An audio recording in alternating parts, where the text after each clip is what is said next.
Hi, hello NEET aspirants. Welcome to EduPort. Hi, I am Afra. Kozhikode medical കോളേജിലെ MBBS student ആണ്. നിങ്ങളെപ്പോലെ നീറ്റിന് പഠിച്ച് mark വാങ്ങിച്ചാണ് ഞാനിപ്പോൾ നിങ്ങളുടെ മുന്നിൽ നിങ്ങൾക്ക് കുറച്ച് കാര്യങ്ങൾ പറയാനിരിക്കുന്നത്. ഇനി ആകെ ഒരു 80+ ഡേയ്സേ ഉണ്ടാവുള്ളൂ നിങ്ങളുടെ നീറ്റ് എക്സാമിന് വേണ്ടിയിട്ട്. അവസാനത്തെ മാസങ്ങളാവുമ്പോൾ എല്ലാവർക്കും ഉണ്ടാവുന്ന ടെൻഷനാണ്, ഇനി എന്താ ചെയ്യുക, ഇനി എന്താ പഠിക്കുക, പഠിച്ചാൽ മാർക്ക് കിട്ടുമോ. കൂടുതൽ കുട്ടികളും ചോദിക്കുന്ന ചോദ്യമായിരിക്കും, ഇനി പഠിച്ചാൽ കിട്ടുമോ. ഇനി പഠിച്ചാൽ കിട്ടുമോ എന്ന് ചോദിക്കുന്നതിനേക്കാൾ നല്ലത് നിങ്ങൾ ഇപ്പോഴെങ്കിലും പഠിക്കാൻ തുടങ്ങിയിട്ടുണ്ടോ എന്നുള്ളതല്ലേ. സോ എല്ലാവരും നിങ്ങളൊരു ഡ്രീമിലേക്ക് എത്താൻ തീരുമാനിച്ചിട്ടുണ്ടെങ്കിൽ ഇപ്പോൾ തന്നെ സ്റ്റാർട്ട് ചെയ്യണം. ഇന്ന് തന്നെ സ്റ്റാർട്ട് ചെയ്യുക. ഇനി നാളത്തേക്കൊന്നും മാറ്റി വെക്കണ്ട. ഈ ഒരു വീഡിയോയിൽ നമ്മൾ ലാസ്റ്റ് 3 months സ്ട്രാറ്റജി ആയിരിക്കും പറയാൻ പോകുന്നത്. അൺറിയലിസ്റ്റിക് ആയിട്ടുള്ള 15 മണിക്കൂർ എങ്ങനെ പഠിക്കണം, അല്ലെങ്കിൽ 15 മണിക്കൂറിൻ്റെ ടൈം ടേബിൾ ഒന്നുമല്ല പറയാൻ പോകുന്നത്. റിയലിസ്റ്റിക് ആയിട്ട് ഇനിയുള്ള 3 മാസം നിങ്ങൾ എന്ത് ചെയ്യണം, എന്തൊക്കെ ചെയ്താലാണ് ഒരു 400-300 മാർക്കുള്ള കുട്ടിക്കൊക്കെ ഒരു 500, 600, 700 മാർക്സിലേക്കൊക്കെ എത്താൻ പറ്റുക എന്നുള്ളത് ഞാൻ നിങ്ങൾക്ക് പറഞ്ഞുതരാം. ഇനിയുള്ള മാസം 3 മാസം എന്ന് പറയുന്നത്, അല്ലെങ്കിൽ 80 ഡേയ്സ് എന്ന് പറയുന്നത് നിങ്ങൾ കംപ്ലീറ്റ്ലി ഫോക്കസ് ചെയ്യേണ്ട കാര്യങ്ങളാണ്. NCERT, revision, previous year questions അല്ലെങ്കിൽ മോക്ക് ടെസ്റ്റ്. ഈ NCERT എന്ന് ഞാൻ എടുത്തു പറയാനുള്ള കാരണം, ബയോളജിയിലൊക്കെ ഒരു 3-4 പ്രാവശ്യമെങ്കിലും നിങ്ങൾ NCERT നിർബന്ധമായിട്ട് വായിച്ചിരിക്കണം. ഇനി അഥവാ നിങ്ങൾ അങ്ങനെ വായിച്ചിട്ടില്ലെങ്കിൽ ഇന്ന് നിങ്ങളൊരു ഡിസിഷൻ എടുക്കുക, NCERT നിർബന്ധമായും നിങ്ങൾ വായിക്കും. അതിൽ ഹൈലൈറ്റ് ചെയ്ത പോയിന്റ്സ് ഒക്കെ സൈഡിൽ എഴുതി വെച്ച് വീണ്ടും വീണ്ടും നോക്കും എന്നുള്ളത്. അപ്പോൾ NCERT നിർബന്ധമാണ്. ബയോളജിക്ക് ഉറപ്പായിട്ട് നിങ്ങൾക്ക് നന്നായിട്ട് മാർക്ക് വാങ്ങിക്കണമെങ്കിൽ NCERT നന്നായിട്ട് വായിക്കണം. NCERTയിലുള്ള മെയിൻ പോയിന്റ്സ് മാറ്റി എഴുതിയെടുക്കാനും ശ്രമിക്കണം. ഇതിൽ ബയോളജിയുടെ കേസ് വരാണെങ്കിൽ ഹൈലൈറ്റ് ചെയ്താൽ മതി കേട്ടോ, അല്ലാതെ വേറെ തന്നെ ഷോർട്ട് നോട്ട് ഉണ്ടാക്കേണ്ട ആവശ്യമൊന്നുമില്ല. പക്ഷെ ഫിസിക്സും കെമിസ്ട്രിയും അങ്ങനെയല്ല, നമുക്ക് ഓരോന്നിൻ്റെ കാര്യം അതിൻ്റെതായ രീതിയിൽ പറയാം. ഇനി അടുത്ത പറഞ്ഞാൽ റിവിഷനാണ്. റിവിഷൻ എല്ലാവർക്കും അറിയാം, റിവിഷൻ ചെയ്തുകൊണ്ടിരിക്കണം എന്നുള്ളത്. എങ്ങനെ റിവിഷൻ ചെയ്യാന്നുള്ളതും നമ്മൾ ഈ വീഡിയോയിൽ തന്നെ പറയുന്നതായിരിക്കും. തേർഡ് തിങ് എന്ന് പറയുന്നത് മോക്ക് ടെസ്റ്റ് അല്ലെങ്കിൽ പ്രീവിയസ് ഇയർ ക്വസ്റ്റ്യൻസ് അറ്റൻഡ് ചെയ്യുക എന്നുള്ളതാണ്. എല്ലാ ദിവസവും മോക്ക് ടെസ്റ്റ് ചെയ്താൽ പറ്റുമോ എന്നുള്ളത് ഒരു ചോദ്യം തന്നെയാണ്. റിയലിസ്റ്റിക് ആയിട്ട് നമ്മൾ ചോദിക്കുന്ന സമയത്ത് റിയാലിറ്റിയിൽ എല്ലാ ദിവസവും നമുക്ക് മോക്ക് ടെസ്റ്റ് ചെയ്താനൊന്നും പറ്റില്ല.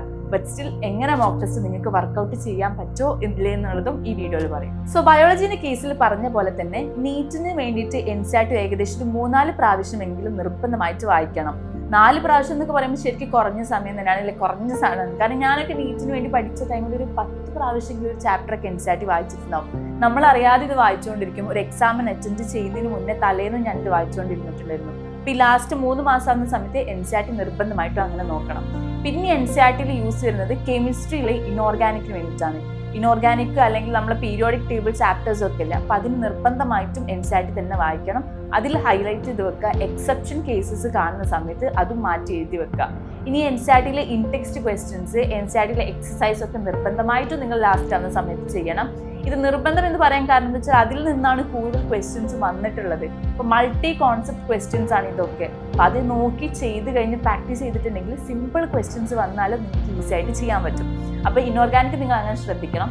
ഓർഗാനിക് ആവുന്ന സമയത്ത് +2 ടെക്സ്റ്റ് ബുക്കിൽ ഓരോ ചാപ്റ്റേഴ്സ്, അമൈൻസ്, ഹൈഡ്രോകാർബൺസ് ചാപ്റ്ററിലൊക്കെ +2ൽ കുറേ നെയിം റിയാക്ഷൻസ് വന്നിട്ടുണ്ട്. അപ്പോൾ അതൊക്കെ NCERTയിൽ തന്നെ റെഫർ ചെയ്യുക. NCERTയിലെ ഇൻടെക്സ്റ്റ് ക്വസ്റ്റ്യൻസ് ചെയ്യുക, NCERT എക്സസൈസും ചെയ്യണം.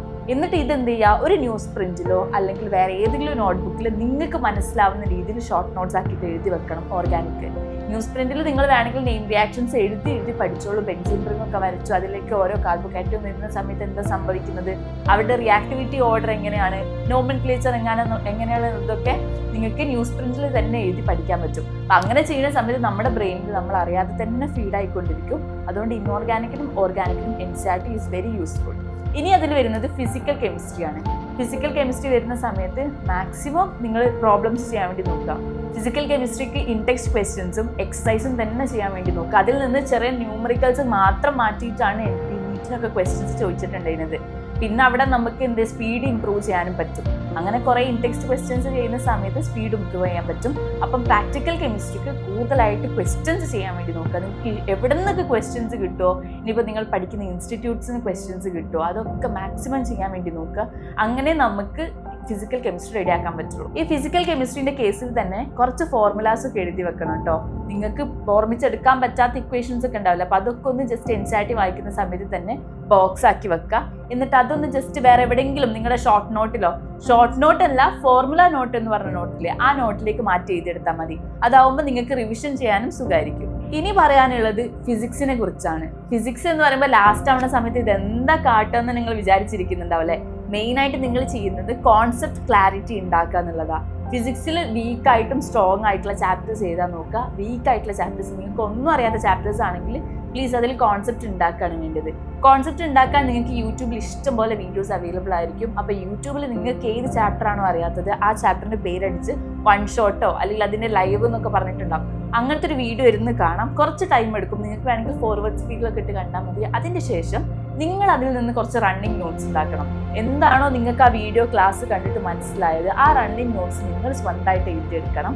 ഇത് നിങ്ങൾ ഇന്നിപ്പോൾ ഒരു ചാപ്റ്റർ പഠിച്ചു വെച്ചോ, അതിൻ്റെ റണ്ണിങ് നോട്ട്സ് നിങ്ങൾ പിറ്റേന്ന് എടുത്ത് റിവൈസ് ചെയ്തിരിക്കണം, അല്ലെങ്കിൽ നിങ്ങൾക്ക് ഓർമ്മ ഉണ്ടാവില്ല. അപ്പം അങ്ങനെ വീക്കായിട്ടുള്ള സബ്ജക്റ്റിൽ വീക്കായിട്ടുള്ള ചാപ്റ്റേഴ്സ് ഉണ്ടെങ്കിൽ നിങ്ങൾ അങ്ങനെ വൺ ഷോട്ട് കാണാം അല്ലെങ്കിൽ ലൈവ് കാണാം. അതിനുശേഷം അത് പിറ്റേന്ന് വീണ്ടും എടുത്തൊന്ന് റിവൈസ് ചെയ്യുക. ഇതിൽ ഫിസിക്സിൽ മെയിനായിട്ട് എടുത്ത് പറയുന്ന കാര്യം പ്രീവിയസ് ഇയർ ക്വസ്റ്റ്യൻസ് തന്നെയാണ്.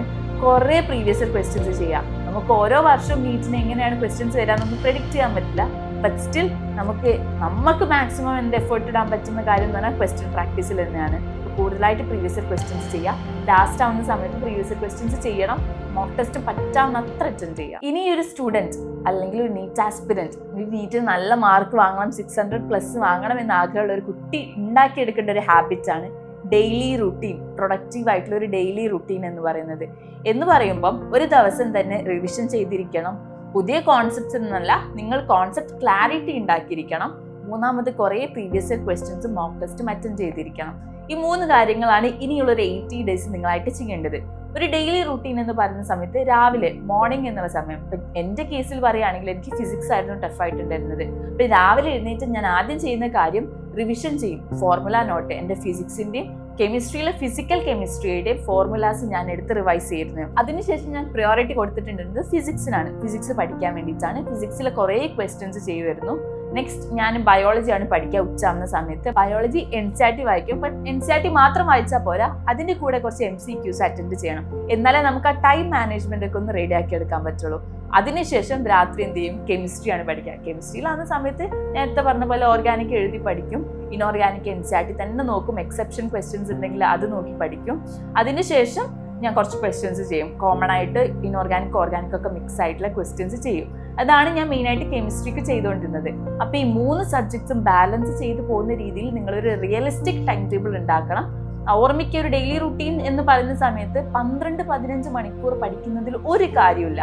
കാരണം നിങ്ങൾ ഡിസ്ട്രാക്റ്റഡ് ആയിട്ടായിരിക്കും ഈ 12-15 മണിക്കൂറൊക്കെ പഠിക്കുന്നത്. അതിന് പകരം ഫോക്കസ് ചെയ്തൊരു 6 to 7 hours നിങ്ങൾ പ്ലാൻ ചെയ്ത് നിങ്ങൾക്ക് പറ്റുന്ന രീതിയിൽ നിങ്ങൾ പഠിച്ചിട്ടുണ്ടെങ്കിൽ നല്ല മാർക്ക് ഉണ്ടാവും കേട്ടോ. എപ്പോഴും ആലോചിക്കുക, ഈ മോട്ടിവേഷൻ കിട്ടിയിട്ടല്ല നമ്മൾ ശരിക്കും പഠിക്കുന്നത്. ഒരു കൺസിസ്റ്റൻസി ബിൽഡ് ചെയ്യാൻ നോക്കുക. ഇന്നിപ്പോൾ നിങ്ങൾ നന്നായിട്ട് പഠിച്ചു, നാളെ നിങ്ങൾ പഠിച്ചിട്ടില്ലെങ്കിൽ ഇന്നലെ പഠിച്ചത് നിങ്ങൾക്ക് വേസ്റ്റ് ആണ്. അപ്പോൾ എല്ലാ ദിവസവും ഒരു കൺസിസ്റ്റൻ്റ് ആയിട്ട് പഠിക്കാൻ വേണ്ടി നോക്കുക. ഇന്നിപ്പോൾ ഒരു 6 hours ആണ്, നാളെ അറ്റ്ലീസ്റ്റ് ഒരു 6 hours എങ്കിലും നോക്കുക. ഇനി അതും പറ്റിയിട്ടില്ലെങ്കിൽ ഒരു 1 hour 2 hour എങ്കിലും നിങ്ങൾ പഠിക്കുക. നിങ്ങൾ ആ കൺസിസ്റ്റൻസി ബിൽഡ് ചെയ്ത് വരണം ഒരു ഡെയിലി റുട്ടീൻ ഉണ്ടാക്കിയെടുക്കുമ്പോൾ. സോ ഇനിയുള്ള ദിവസം നമുക്ക് ചെയ്യേണ്ടത് ഒരു 3 മാസത്തിനുള്ളിൽ പേടി മാറ്റിയെടുക്കുക എന്നുള്ളതാണ്. ഒരു എക്സാം പേപ്പർ മുന്നിൽ കിട്ടിക്കഴിഞ്ഞാൽ 3 മണിക്കൂർ അത് എഴുതുമ്പോൾ ഒരു കുട്ടിക്ക് കുറേ ടെൻഷൻ ഉണ്ടാവില്ലേ? ഈ പേടി അങ്ങ് മാറ്റിയെടുക്കണം. അതിനുള്ളൊരു മെത്തേഡാണ് ഈ ലാസ്റ്റ് മന്തിൽ, അല്ലെങ്കിൽ ഇപ്പം ഇനിയിപ്പം 3 മാസമാണല്ലോ, അതിൽ ഫസ്റ്റത്തെ മാസം നിങ്ങൾ ചെയ്യുന്നത് ഒരാഴ്ച ഒരു മോക്ക് ടെസ്റ്റ് എങ്കിലും നിങ്ങൾ അറ്റൻഡ് ചെയ്യണം. മോക്ക് ടെസ്റ്റ് എന്ന് പറയുമ്പോൾ 720 മാർക്സിൽ ഉണ്ടാവണ എല്ലാ ചാപ്റ്റേഴ്സുള്ള മോക്ക് ടെസ്റ്റ് ആണ് കേട്ടോ. ഇതിൽ ചിലപ്പോൾ ചില ചാപ്റ്റേഴ്സ് നിങ്ങൾ വീക്കായിട്ടായിരിക്കും, ചിലപ്പോൾ അതിൽ നിങ്ങൾക്ക് ആൻസർ ചെയ്യാൻ പറ്റില്ല.